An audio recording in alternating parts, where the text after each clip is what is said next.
This video was made possible by ExpressVPN. Start browsing the web securely with 3 months free by going to expressvpn.com/HAI. 1933. Double Eagle. It's a series of words that means nothing to most people, but that inspires fantastic emotions in a very particular group of individuals. Like Szechuan sauce for Rick and Morty heads, or Brokered Convention for political junkies, or Tampa, Florida for fraternity members, so too does 1933 Double Eagle provoke chills of excitement for its fans, coin collectors. You can also call numismatists if you want to prove that you have the best words.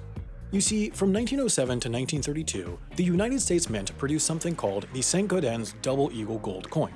It was called St. Gaudens because that was the name of the man who designed it. It was called the Double Eagle because an eagle was worth $10 and it was worth $20. And it was called a gold coin because its gold-flavored design was inspired by the 2017 Brockhampton song entitled Gold. However, in 1933, the United States was going through this thing called the Big Bummer, which is also sometimes referred to as the Great Depression, and back then, the United States' currency was on something called the gold standard. Every piece of currency issued by the Federal Reserve had to be backed up by a piece of actual gold held in a government vault.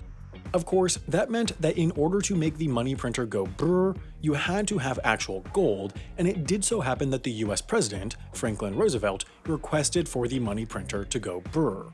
Therefore, FDR issued Executive Order 6102, which forbade, quote, the hoarding of gold coin, gold bullion, and gold certificates within the continental United States.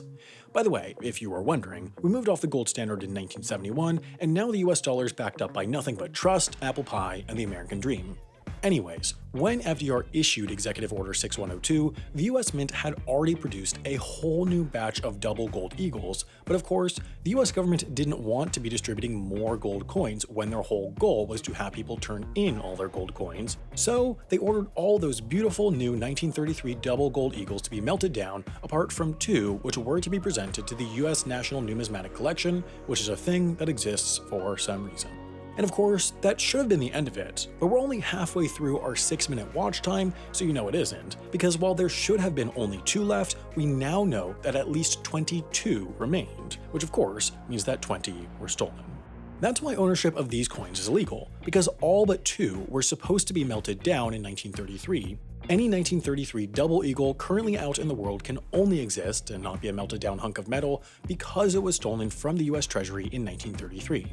That's why, in 1944, the US Secret Service put together a task force to investigate rumors of circulating 1933 double gold eagles, because the Secret Service's job is both to protect the president and to investigate currency-related crimes. After all, why just have the coolest sounding job in government when you could also have the most boring sounding job in government? Well, maybe not most boring.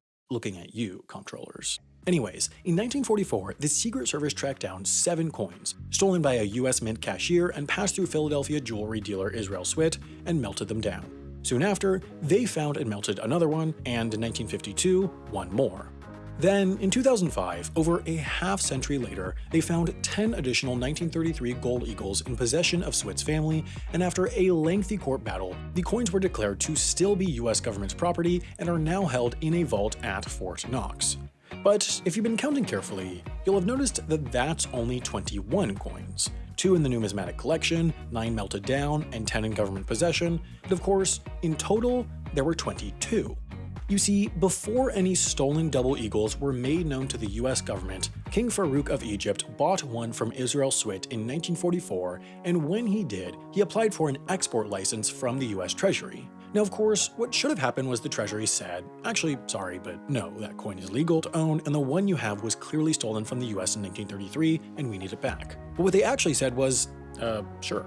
That sure was the result of a mistake by an unnamed Treasury official whose identity we can only guess at, and as a result, the coin made its way to Egypt. The US government wanted it back, but in 1944, a few countries were involved in a bit of a tussle, and Egypt was sort of in the middle of it, and the US figured then probably wasn't the time to try to get their coin back. In 1952, King Farouk was overthrown in a coup for silly things like corruption, and the coin was supposed to be returned to America, but then, when the world needed it most, it vanished. It didn't resurface until 1996 when its holder, a British coin dealer named Stephen Fenton, was tricked into selling it as part of a sting operation by the Secret Service.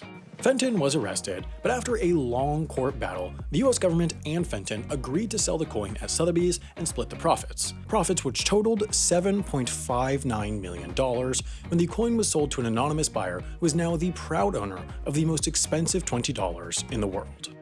If you want to spend exorbitant sums buying coins online, or if you want to do anything else online, you should use ExpressVPN.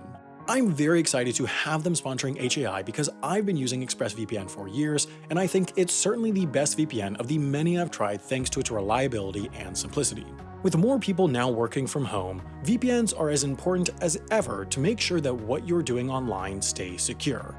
ExpressVPN assures that 100% of the data transferred between your device and the internet is encrypted, therefore providing a layer of protection for everything you do online.